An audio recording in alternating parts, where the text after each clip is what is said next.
pas que je suis un bon réalisateur, je dis j'ai fait un beau film. Ce qui est certain, c'est que ce film m'a vraiment transformé. Combien de cinéma est important pour vous? Est-ce que les gens ont envie qu'on leur parle de la vie? Les cinéastes ont besoin qu'on s'intéresse à eux, vous le savez.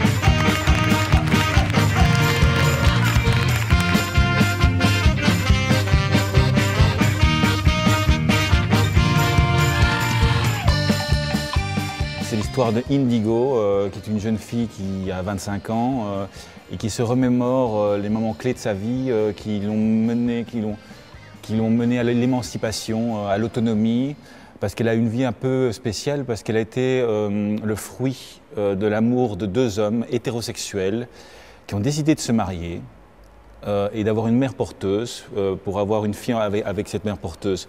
La différence avec un couple d'homosexuels, c'est que ces deux hommes s'aiment d'amour vrai, véritable, sauf qu'ils n'ont pas de relation sexuelle entre eux et continuent même à draguer les femmes.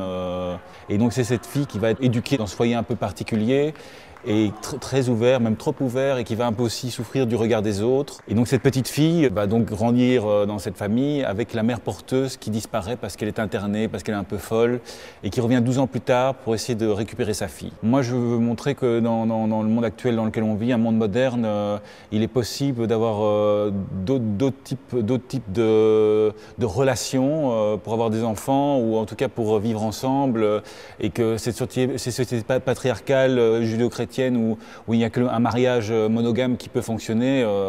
Je pense qu'on peut aller au-delà de ça, qu'on n'a pas encore beaucoup montré à l'écran. Mais c'était surtout aussi pour montrer comment cette jeune fille, dans cette éducation, va elle-même évoluer et ses parents vont aussi commettre des erreurs dans l'éducation. Je voulais aussi montrer que c'est pas parce qu'on est très ouvert que c'est facile de pouvoir évoluer dans la société actuelle et que finalement la réponse au bonheur de cette fille, c'est l'autonomie, c'est la liberté, c'est lui laisser le choix de sa vie. Donc c'est un film assez mouvementé.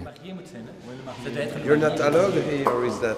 It's not the right. It's not the right. Vous pouvez Not the right stuff. embrasser je dois faire le lien ou vous pouvez embrasser Vous pouvez embrasser le mari. le mari, vous pouvez embrasser le mari. Vous pouvez embrasser. Je pense, après avoir vu toutes les scènes, que ce film-ci ne va pas faire rire. Il y a beaucoup de scènes qui vont donner un sentiment un peu désagréable au public. Mais ce que j'aime bien provoquer un sentiment fort au public, où on se demande vraiment si on peut rire ou pas. Parce que ça va dans des zones extrêmes des relations humaines. Et donc si on en rit, c'est que on se sent mal à l'aise après parce qu'on se dit c'est pas risible. Mais en même temps ça l'est. Parce que la vie est une grande comédie, comme on sait. Donc c'est un peu ça. J'ai envie de faire un drame sanguin avec des touches vraiment hispaniques, dans les couleurs, dans les conflits, mais avec une touche d'humour noir, comme on peut dire Vincent Kuhn, mais qui ne donne pas à rire, mais qui donne à sourire, ou en tout cas à être pétri de sentiments bizarres, je pense. Moi, j'ai toujours voulu réaliser seul. J'ai la passion du cinéma depuis que j'ai 10 ans. J'ai dit à mon père, je veux être réalisateur. Je me suis inscrit au cours de Malengro au Centre Multimédia à 11 ans. Donc c'est quelque chose que j'avais en moi. C'est le hasard des rencontres, en fait. J'ai rencontré des gens avec qui j'avais envie de collaborer et j'ai fait un duo avec Olivier Tollet, avec qui on a fait Finita la Commedia notamment, et un autre duo avec un réalisateur flamand avec qui on a fait Tabou. C'est le hasard des rencontres, c'est un peu comme un groupe de rock. On joue dans un groupe de rock toute sa vie, puis tout d'un coup on a envie d'être soliste. Je pense que c'est ça. Je pense que l'un et l'autre, j'ai envie de continuer. Je pense que c'est possible. Sauf que c'est un autre type de cinéma que j'ai envie de raconter en duo. Et en solitaire, ce court-métrage va en fait poser la pierre à un édifice. C'est une sorte de laboratoire. J'ai envie de raconter des histoires qui sont toujours liées autour de la sexualité, la société actuelle, avec un mélange de genres. Je n'aime pas les genres purs comme le drame ou la comédie. C'est toujours un peu de tout, avec un peu d'horreur. Et Et aussi une nouvelle manière de filmer que je n'avais pas abordée avant, donc plus caméra à l'épaule, stylisée, un peu à la Iñárritu. Et donc si ça fonctionne, c'est dans cette direction-là que j'irai. Et la manière dont je veux raconter mes films sera différente parce que c'est ma manière à le raconter. Ça veut dire que déjà les sujets sont extrêmes, mais j'ai envie de les filmer de manière naturaliste. Un peu comme je m'amuse à dire sur le tournage, on fait un Dardenne rock'n'roll. Vincent, avec le sourire c'est bien. Avec un petit sourire c'est bien. Un tout petit peu plus, comme ça. Ouais. Comme je suis en attente de faire un premier long métrage et que c'est toujours très long ces attentes et qu'au bout du compte je ne peux même plus m'appeler un réalisateur parce que je ne fais que des dossiers, des demandes d'aide à l'écriture, des demandes d'aide à la production.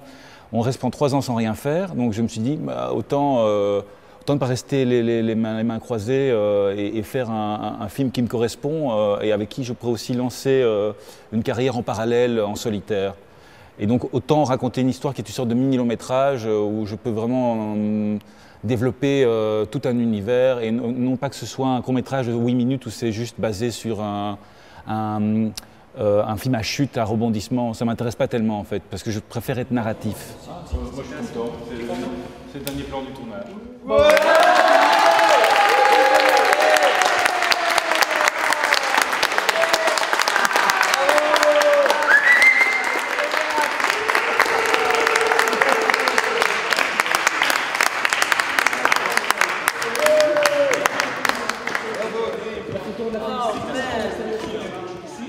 On a atteint un but, on a une sorte de dépression post-tournage. Je ne l'ai pas encore, mais à mon avis, je l'aurai dans 1 heure ou 2. Mais surtout euphorique parce que j'ai réussi à mettre dans la boîte tous les plans, toutes les séquences qu'on avait imaginées avec le directeur photo Manu Dadakos. Et il y avait des plans assez difficiles à orchestrer en tout cas. Donc je suis heureux. Let's do a crazy one with the gunshot.